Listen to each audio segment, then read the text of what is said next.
En algún lugar en la oscuridad de la noche, en algún lugar de un cuento infantil, en algún lugar de una sala de cine atestada, en algún lugar por ahí está el lobo, aullando en la cima de una montaña, convirtiéndose en una bestia de medianoche. Es el antepasado del perro doméstico. Es muy inteligente y sociable. Hoy en día rara vez entra en contacto con el hombre, y aún así, pocos son los animales que puedan inspirar tanto terror en el corazón humano.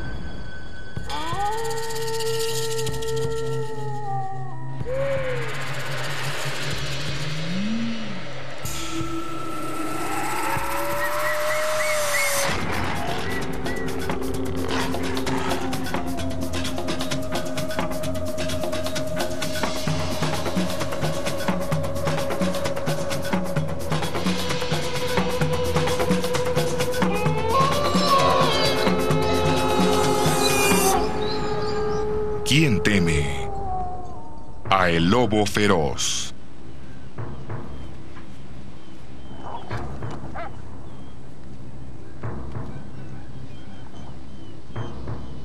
El lobo gris se clasifica como carnívoro, junto con los coyotes, los dingos y el perro salvaje africano.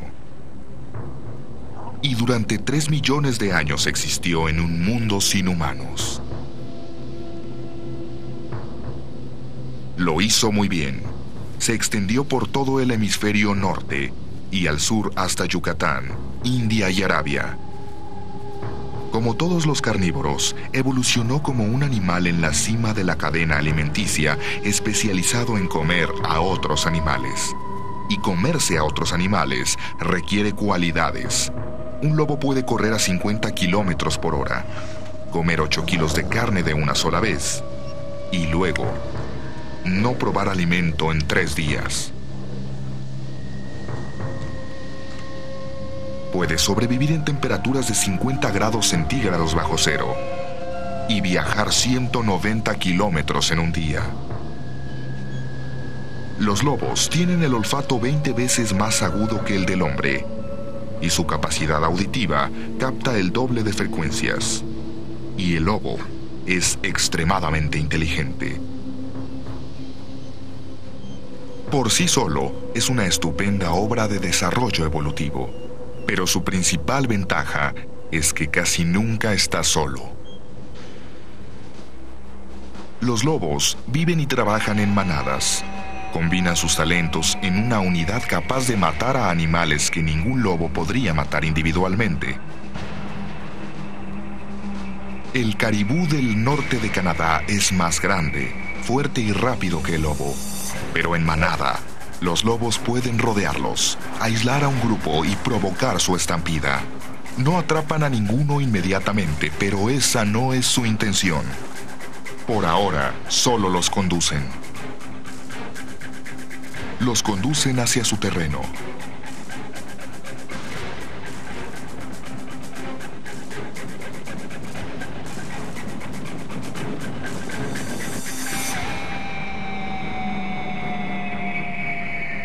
Algunos lobos los cubren por un flanco, algunos les muerden las patas y otros entran y salen de la manada de caribús como para aumentar su confusión y desesperación.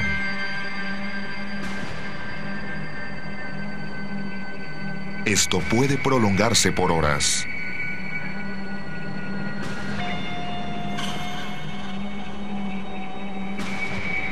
Para el caribú es una prueba de resistencia.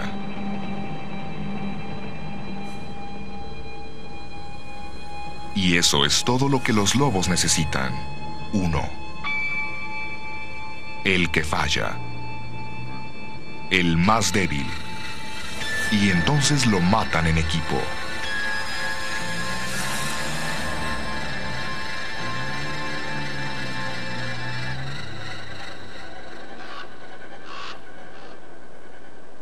Los lobos probablemente se encontraron con el hombre por primera vez cuando éste empezó a emigrar de su África natal para cazar los mismos animales del norte.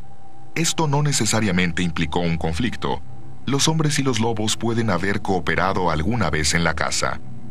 Y casi seguramente fueron sus cachorros y los domesticados los que se convirtieron en antepasados del perro moderno. El problema fue que esto condujo a la domesticación de otros animales de presa, que eran vulnerables a los depredadores salvajes, específicamente al lobo. En sus millones de años de vida, los lobos no han cambiado sus métodos. Pero los humanos se han civilizado y han hecho la distinción entre el mundo humano de Dios, el natural, y del demonio, el mundo del lobo. En la Europa de la Edad Media, los lobos fueron perseguidos en forma masiva. En Inglaterra, el rey Edgar el Pacífico recaudaba impuestos en cabezas de lobo. En Francia, los trovadores hablaban de lobos monstruosos. Se decía que la manada del lobo Cortot mató a 40 parisinos antes de que finalmente fuera lanceado en la escalinata de Notre Dame. Y la bestia de Gévaudan mató a 14 personas en 2 años. Historias como estas generaron tal clase de temor a los lobos que la gente creía todo sobre ellos. La imagen de un lobo podría hacer caer a una persona, hasta que esa persona encontrara 2 piedras y las hiciera chocar. A los cobardes tramposos y mentirosos se les daba el apelativo del lobo, y se magnificó la advertencia bíblica sobre los falsos profetas, lobos con piel de oveja. Se decía que los lobos eran tan implacables que si uno pisaba una vara y hacía ruido al estar acechando, se mordía su propia pata. Fue necesaria la clarividencia de un santo para ver al lobo como lo que es, simplemente un animal. San Francisco de Asís no solo hizo amistad con el llamado lobo salvaje de Gubbio, además consiguió un trato con los pobladores en el que si ellos lo alimentaban, el lobo no los atacaría. Pero otros pueblos de la Edad Media siguieron viendo a los lobos como todo, menos como lo que eran. No cazaban de noche porque es el mejor momento para cazar, sino porque eran demonios. Los ojos translúcidos no eran órganos de visión nocturna, sino las llamas del infierno. El aullido no era un medio de comunicación, era el sonido de un hombre lobo. En algunas leyendas, fueron las desafortunadas víctimas de maldiciones familiares. Pero también se extendió la creencia de que los hechiceros podían transformarse en hombres lobo. Domini, Domini, lupus mirabilis. En noche de luna ve al bosque desnudo. Haz un círculo de fuego. Camina una vez hacia el este y una hacia el oeste. Unge tu cuerpo con álamo negro, hollín, cicuta y grasa de recién nacido.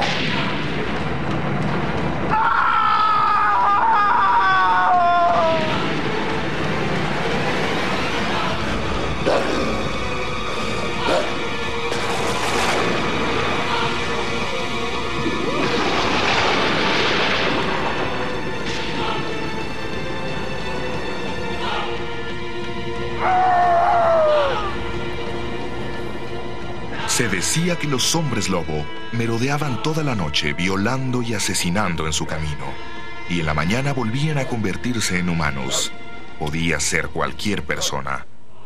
Esa idea preocupó a la Inquisición católica, que trató de separar a los hombres lobo del resto de la población. No creer en esas criaturas era herejía, pero los teólogos discrepaban respecto a cómo hacían la transformación. Los fundamentalistas insistían en que los hechiceros mutaban, les salía pelaje, colmillos y garras. Los místicos decían que los magos creaban una ilusión para que sus víctimas los vieran como lobos. y lo que podría llamarse la escuela naturalista decía que mientras el hechicero dormía, un lobo de verdad, elegido por el diablo, realizaba los actos perversos. Pero como fuera que lo hicieran, parecía haber muchos. En el siglo XVI, 30.000 personas fueron denunciadas como lobos, solo en Francia. Los afortunados fueron quemados en la hoguera, otros fueron desollados vivos, para que los clérigos buscaran señas de pelaje bajo su piel.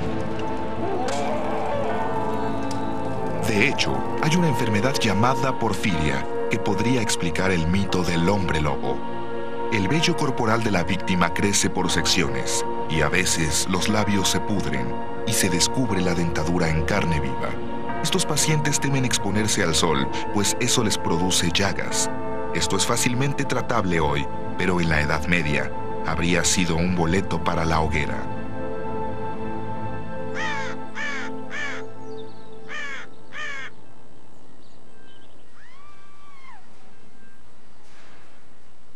Lo mismo una extraña enfermedad llamada licantropía. Los psicólogos aún no la entienden cabalmente, pero en términos simples es creer que uno es un lobo y comportarse como creen que lo hacen los lobos.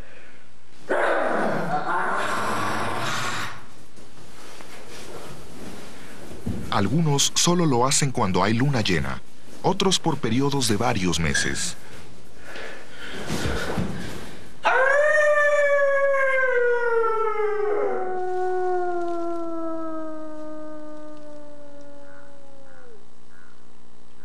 Pero más allá de las inquisiciones, las supersticiones, las enfermedades humanas y las teorías psicológicas, los lobos siguen su vida. Tienen una sociedad también, tan estricta como una humana. Esto es trascendental especialmente en la caza. Tal vez es su eficiencia como cazadores lo que los hace parecer sanguinarios, y la forma en que se atrapa al animal más débil lo que los hace parecer cobardes. Pero en la naturaleza estos conceptos no tienen sentido. Los lobos toman al más débil porque es el primero en flaquear, lo que deja al más fuerte para reproducir. Y las sobras que dejan los lobos benefician a muchos otros animales, sobre todo en temporadas difíciles.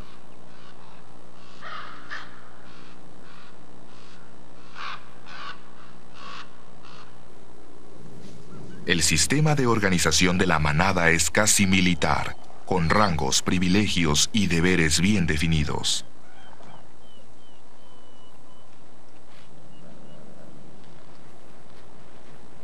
Siempre hay dos líderes, un macho y una hembra, que también son pareja. Para los otros lobos, la vida se divide entre someterse a los líderes y competir por lugares en los rangos más bajos. Todo esto entraña un complejo sistema de señales. El contacto visual es muy importante y se acentúa con el pelaje en forma de máscara de la cara del lobo. La posición de la cola también es importante. Tienen muchas formas de establecer rango y sometimiento. La persecución y la cola entre las patas servilmente. La dominante mordida en el hocico. Un joven lobo muestra deferencia al macho líder, exponiendo su vulnerable vientre y lamiendo el hocico del mismo.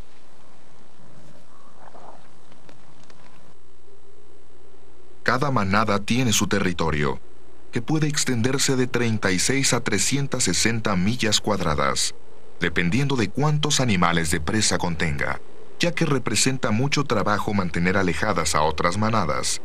No tiene objeto tener más territorio que el absolutamente necesario. La clave para mantener el territorio es el olor. La manada deja señales odoríferas constantemente. Un tipo de olor proviene de las glándulas que tienen entre los dedos. Un tipo más fuerte es la orina y las heces. El más fuerte de todos es el del macho líder, que apunta sobre la nieve para evitar que el olor se diluya. Cuando la manada viaja, el líder se detiene a orinar cada 2 minutos. A veces algunos se revuelcan en su olor para llevar algo consigo.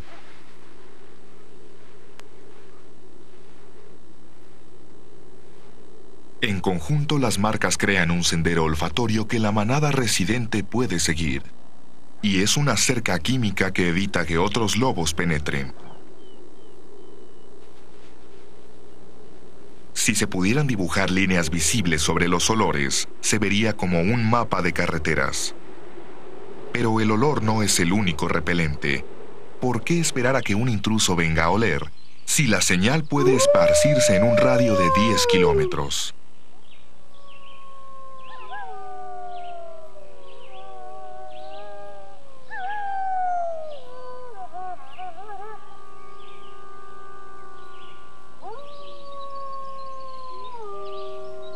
Los lobos también aúllan para mantenerse en contacto y para potenciar la manada. Cuando aúllan juntos, forman un coro, cada uno con un tono ligeramente diferente, lo que tiene el efecto de hacerlos parecer más numerosos de lo que son.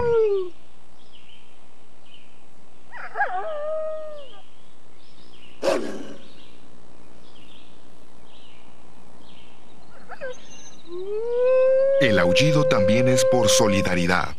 Aúllan después de una cacería o cuando uno de ellos muere. O también al empezar la temporada de apareamiento. Para el oído humano, ese sonido siempre ha sugerido sexo depredador. Y ciertamente el lobo se ha vuelto sinónimo del hombre a la caza. El cuento de Charles Perrault, La Caperucita Roja, fue escrito como advertencia sobre el hablar con extraños.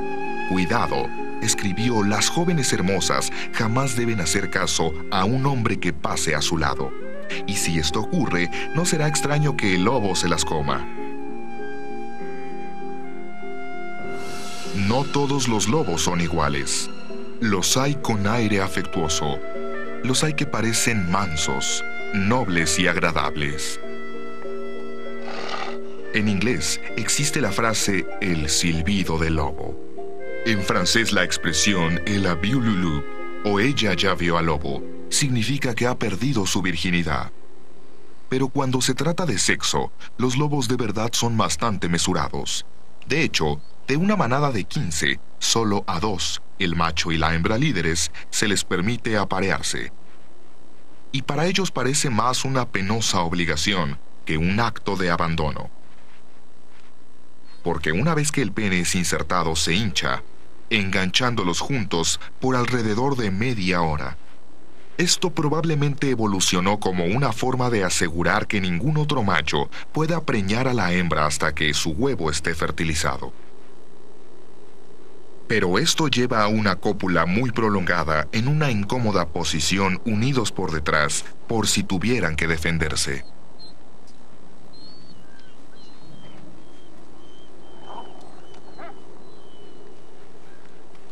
Solo se aparean una vez al año, a principios de la primavera.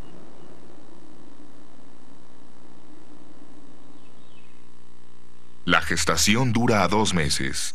Luego la madre se retira a un cubil y da a luz a 4 o 6 cachorros, o más. Se han reportado camadas de hasta 12. Los cachorros nacen ciegos, sordos y sin olfato, y van desarrollando sus sentidos en los primeros días con su madre, quien los deja solos lo menos posible, generalmente solo para beber. En estos primeros días, los cachorros no hacen más que dormir y mamar. Empujando con las patas delanteras para hacer fluir la leche, a esto se le llama pisar la leche. Se destetan hasta que tienen 1 mes.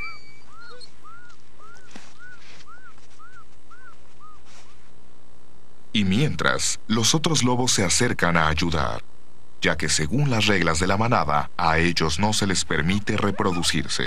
Los cachorros en la práctica también son suyos.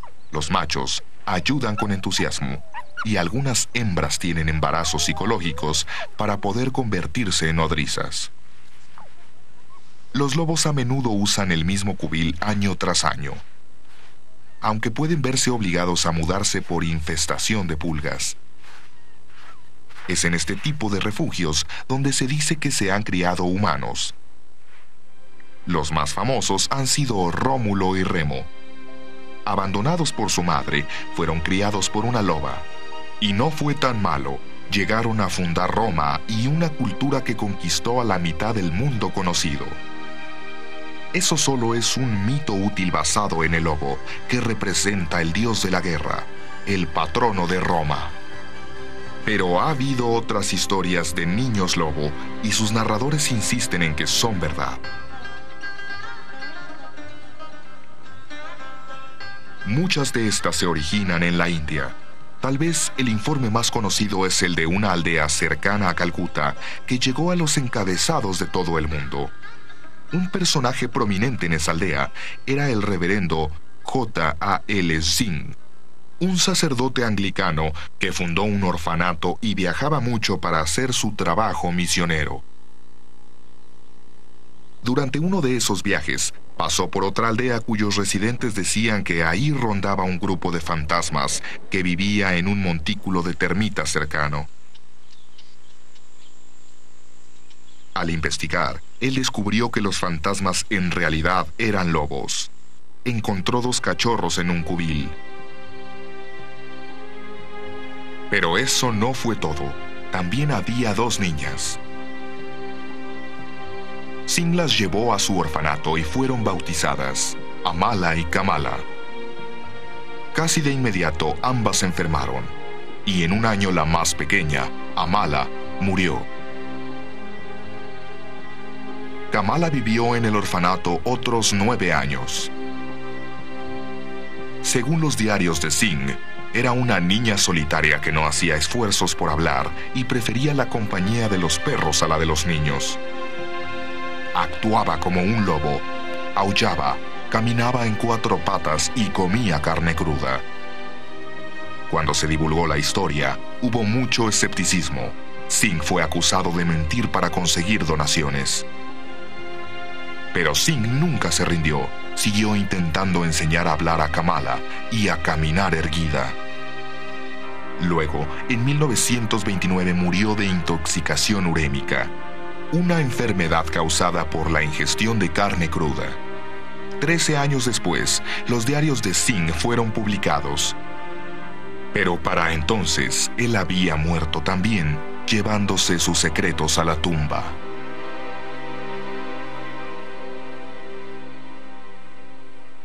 Si las niñas sobrevivieron a la primera etapa de crianza por una loba, tuvieron más éxito que la mayoría de los cachorros, que en su primer año a menudo contraen enfermedades. Pero si son sanos, la pasan muy bien. En 4 meses parecen bastante independientes, pero los adultos siguen llevándoles comida. Así que su única preocupación es jugar.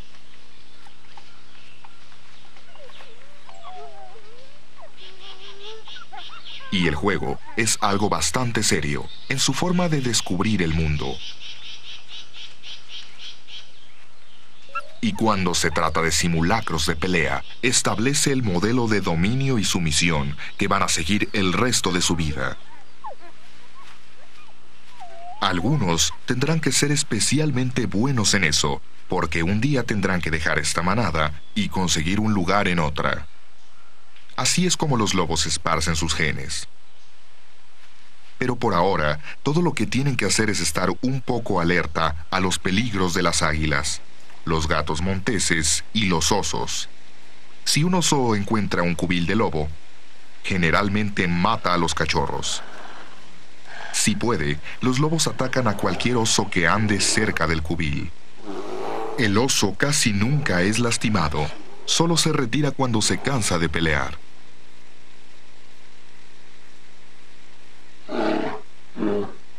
Pero los lobos solo tienen un enemigo importante. Esto es Yugoslavia en los años 60. Esto fue una escena común en Europa en los últimos 1000 años. Los cazadores de lobos itinerantes muestran su trofeo. Reciben su tributo y usan a un lobo disecado para instigar el odio fraternal en los perros de la aldea.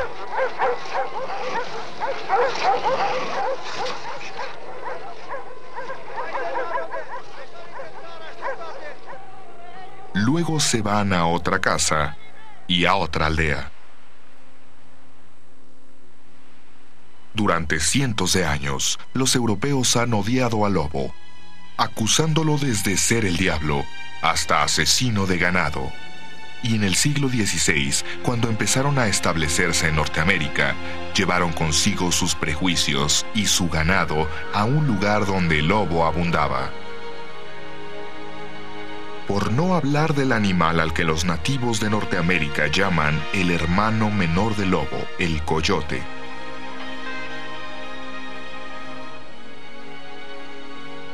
Los nativos de Norteamérica no criaban ganado, cazaban animales salvajes.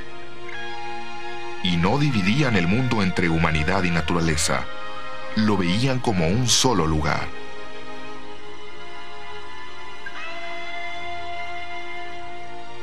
Para ellos, los lobos eran colegas cazadores y muy buenos, merecedores de darle su nombre. Lobo de fuego. Lobo solitario. Lobo pequeño.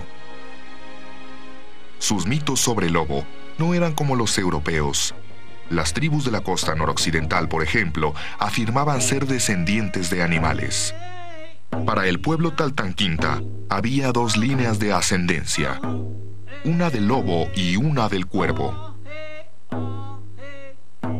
Antes de una caza, el clan del lobo invocaba al espíritu de sus antepasados. También se rendía homenaje al animal en el arte, en las historias y en toda la cultura.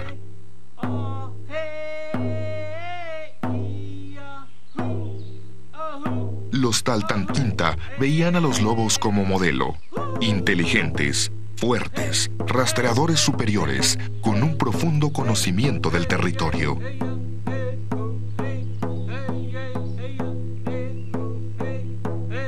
Ya que los humanos y los lobos cazaban ambos al venado y al alce, los Taltanquinta estudiaban el método del lobo, imitaban su sociedad y los llamaban hermanos. Era sacrilegio matar a un lobo. Cuando necesitaban una piel de lobo para ceremonias, pedían al clan del cuervo hacer la caza.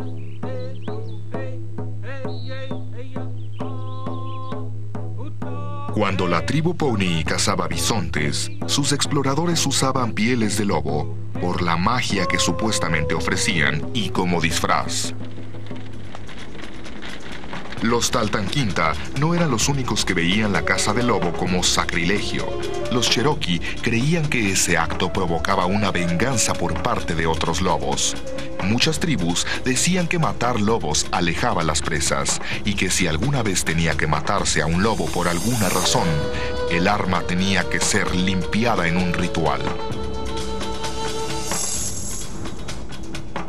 En cuanto al hermano menor del lobo, el coyote, fue un personaje central en las leyendas de los Cuervo y los Pies Negros, como un especialista en bromas pesadas, siempre tomándoles el pelo a los dioses y a los humanos.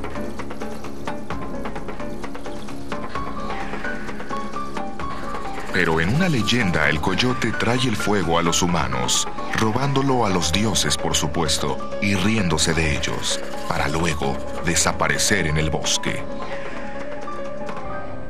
Lo único que los europeos vieron aquí fue una tierra propicia para la civilización, un sistema que no tenía lugar para el bisonte ni para los nativos norteamericanos.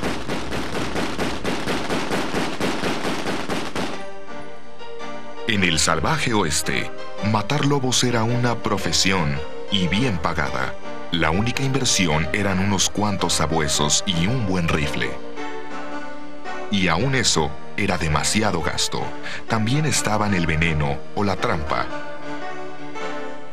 Y como beneficio extra, las pieles podían venderse a los comerciantes o entregarse por la recompensa que pagaban muchos estados y asociaciones ganaderas.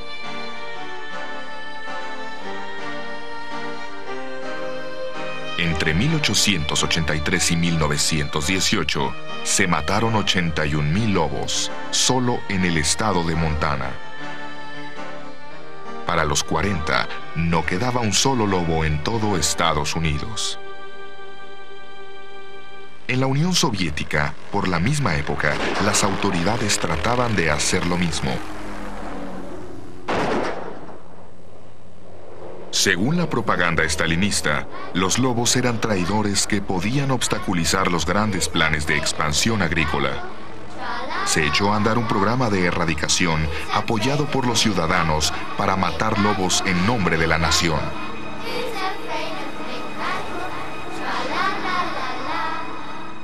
Pero otra forma de destrucción soviética, sin saberlo, benefició al lobo. Los bosques de coníferas del norte fueron talados en forma masiva, y en los nuevos pastizales el alce se multiplicó. Y cuando el alce prospera, el lobo prospera. Para los 80, cuando quedaban unos 1000 lobos en toda Europa occidental, la Unión Soviética produjo emigrantes. En 1982, una pareja de lobos pasó de la Unión Soviética a Finlandia y llegaron hasta Suecia. Era la primera vez que se veían lobos en Suecia en 80 años. Fue todo un acontecimiento. Un helicóptero siguió a uno de ellos, le lanzó un dardo anestésico y le colocó una etiqueta electrónica.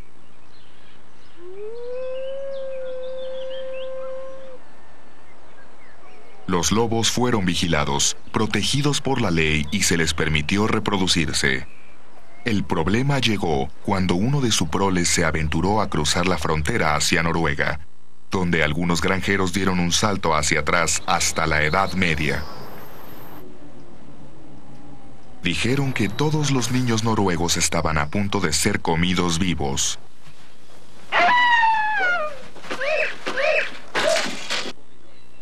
Un grupo invirtió 15 meses y miles de dólares buscando al animal. Cuando lo atraparon, actuaron como si hubieran vencido a un dragón.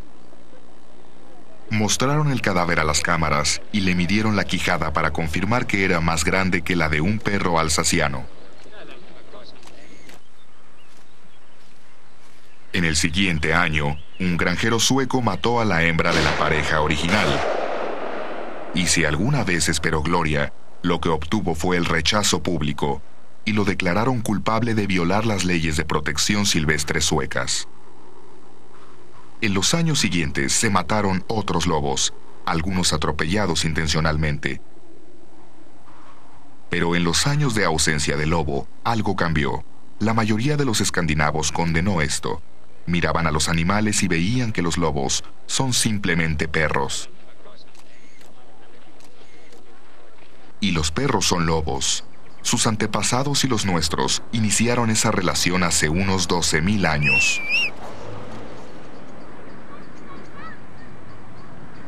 El lobo fue el primer animal que los humanos controlaron. Cuando un cachorro era criado en un grupo humano, los veía como su manada y a su jefe como el líder de la manada.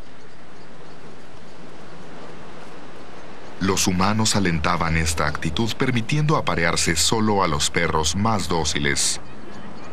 En otras palabras, el perro doméstico desciende de lobos que en una manada jamás se les habría permitido aparearse. Al principio, los perros ayudaban a los humanos a cazar, pero después los humanos tuvieron la idea de domesticar a las presas también, y de usar a los perros como asistentes, con los humanos al mando del trabajo.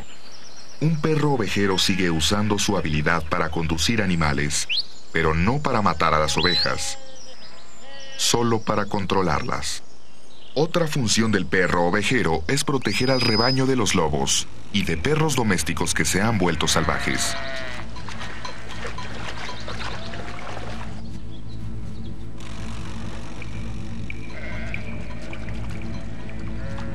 Tal vez el perro ovejero más completo es el meringa italiano, que se cría para parecerse a las ovejas y sorprender a los atacantes.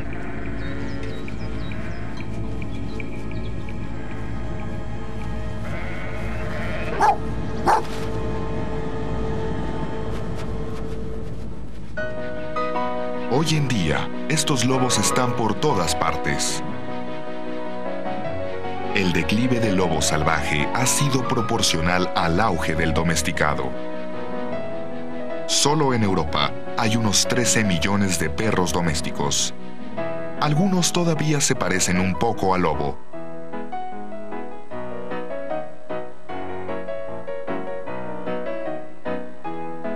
pero con otros se necesita un poco de imaginación.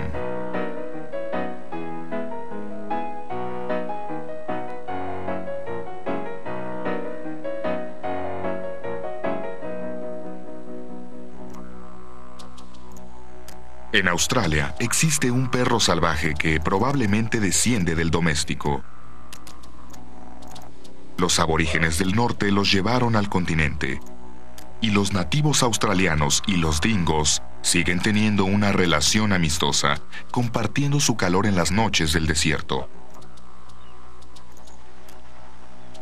Pero los intentos de domesticarlos al estilo europeo casi siempre fracasan. Su vida está dedicada a la caza y al hurto de sobrantes. A los australianos modernos les ayudan matando a otros animales inmigrantes, especialmente al conejo. Tienen un fuerte parecido a ciertos tipos de perros domésticos, pero sus dientes son más largos. Pero cuando juegan es como una escena de un parque urbano.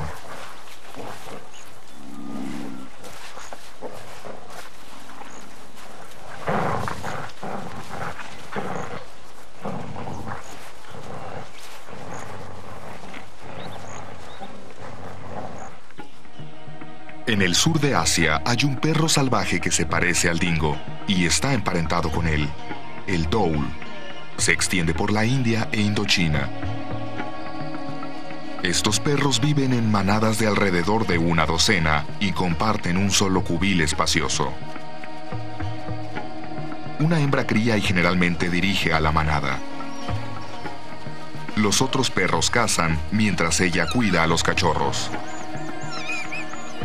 A los 2 meses, los cachorros son destetados y alimentados con carne predigerida que lleva el resto de la manada.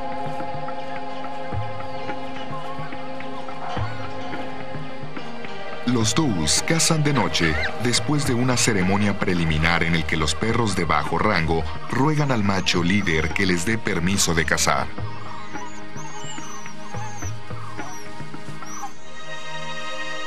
Un amanecer africano y otro tipo de perro cazador.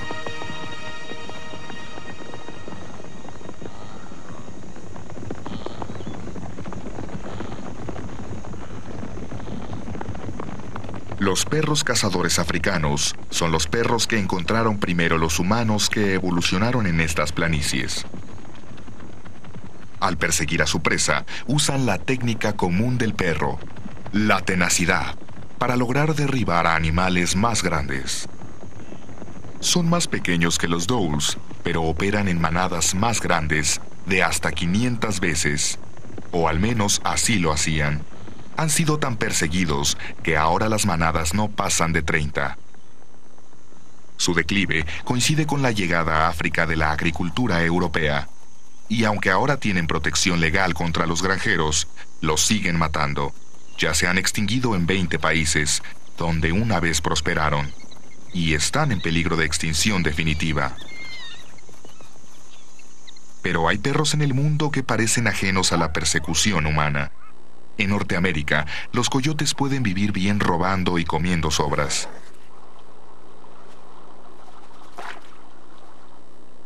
De hecho, los coyotes están aumentando en número, principalmente porque llenan las vacantes de los lobos.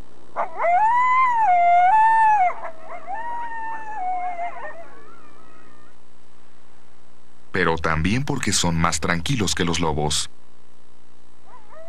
Y no necesitan formar manadas.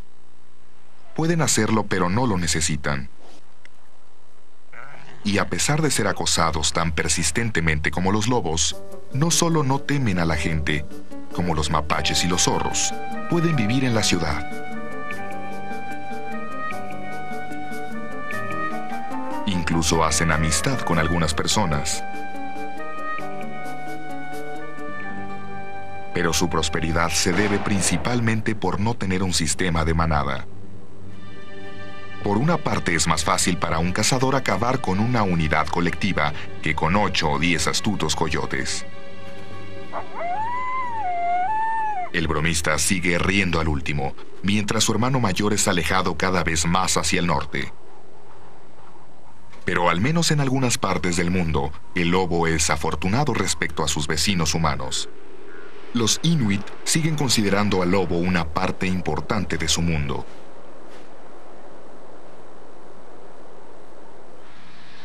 Son hermanos cazadores, con una estructura social similar y gusto por la misma presa, el caribú.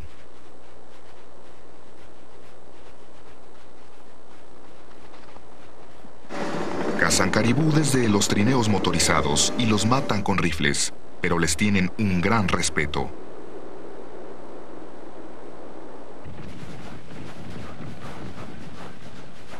Sería irrespetuoso, por ejemplo, no utilizar todas las partes del animal, no hacer su muerte lo más útil posible.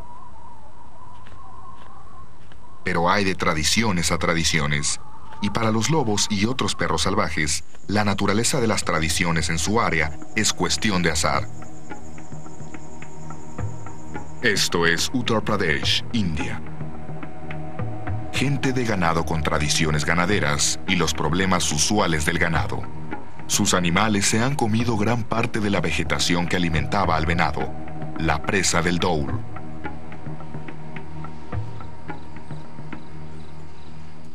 Y así, los dhouls han vuelto su atención hacia el ganado, proyecto mucho más ambicioso.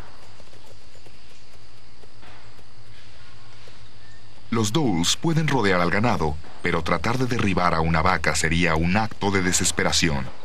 Sin embargo, los pobladores de una aldea, pensando que los dhouls eran una amenaza para su ganado, mataron a toda la manada.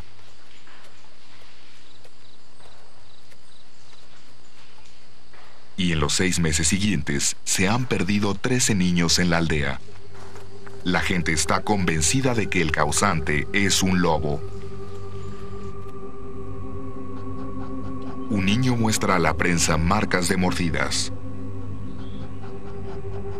¿Se trata de comerciantes de órganos humanos o son hombres lobo?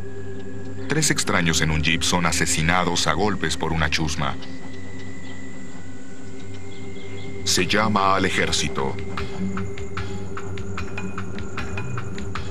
para matar lobos. Ponen trampas y esperan. Pero siguen las desapariciones y también los rumores. ¿Son hombres lobo o gente con pieles de lobo? Algunos biólogos piensan que puede ser un dhoul renegado, sobreviviente de la matanza de la manada, incapaz de cazar por su cuenta algo más grande que un niño. Pero entre toda esa histeria, es casi imposible ser objetivo, sobre todo respecto a perros salvajes o lobos. De hecho, solo hasta estos días ha empezado a aparecer una absoluta objetividad respecto a los lobos. La única forma de conocerlos es vivir con ellos, como ahora lo hacen algunos científicos.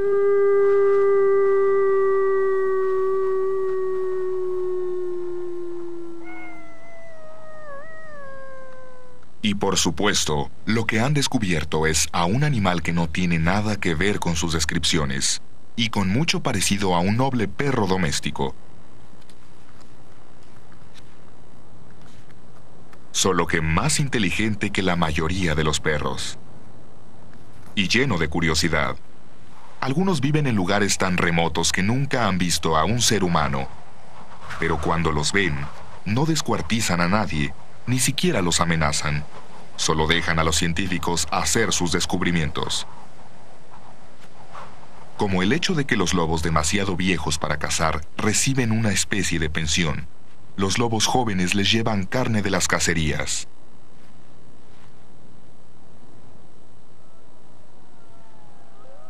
Y este tipo de investigación ha conducido a ideas radicalmente nuevas.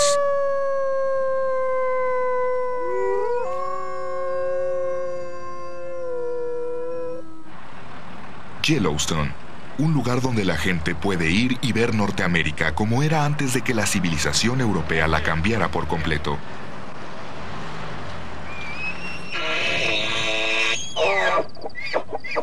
Casi todo lo que hubo aquí un día lo hay ahora.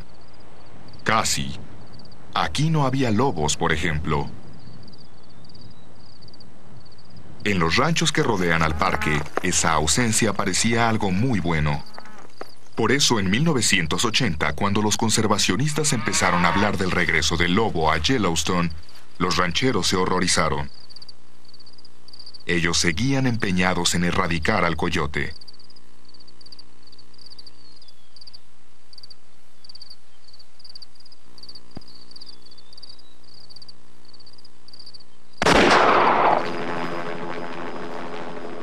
Al final, los conservacionistas se salieron con la suya. La opinión de la mayoría de la población había cambiado a pesar de los rancheros. Lobos de Canadá fueron anestesiados, examinados, etiquetados y enviados al sur. Los rancheros interpusieron demandas legales a última hora, pero el proyecto siguió adelante.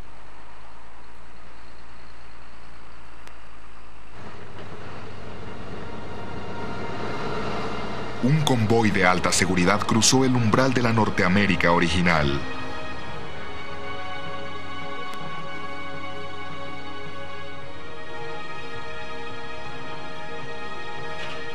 El Parque Yellowstone es más que Old Faithful o el Viejo Fiel.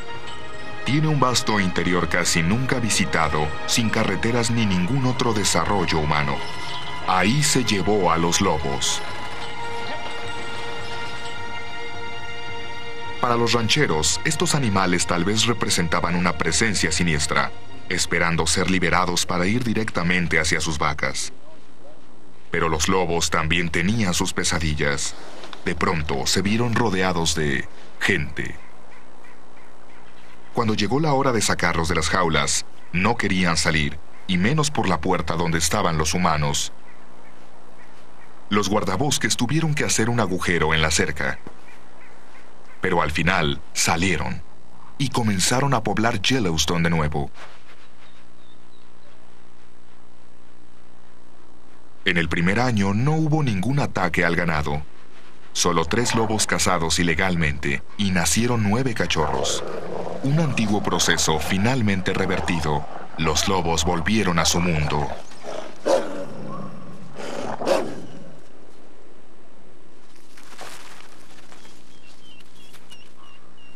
$17 lobos más fueron traídos de Canadá, y ahora el ejemplo de Yellowstone ha inspirado un intento de reintroducir al lobo en Nuevo México. E incluso se habla de nuevos lobos en las tierras altas de Escocia, de volverlos a su lugar de origen. Los humanos le deben eso al lobo. Es cierto que en sus tiempos, los lobos habían sido un problema para los ganaderos, e incluso tal vez atacaron a uno que otro humano, pero eso no es nada comparado con lo que los humanos les hicieron a ellos. El problema fue del lobo en cuanto a que ellos tuvieron más bajas, pero es problema nuestro porque solo nosotros podemos solucionarlo. Y solo nosotros podemos dejar de ser víctimas de nuestra propia imaginación. Solo se necesita ciencia, tolerancia y un concepto claro del mundo. El lobo representa la dificultad que tenemos para lograr todo eso. Pero tal vez los esfuerzos por devolver el lobo a Yellowstone y a otros lugares representa un cambio en nosotros. O no podremos cambiar. Tal vez cuando sale la luna y el lobo aúlla, la mente siempre creará demonios. Pero sería horrible pensar que necesitamos tener miedo.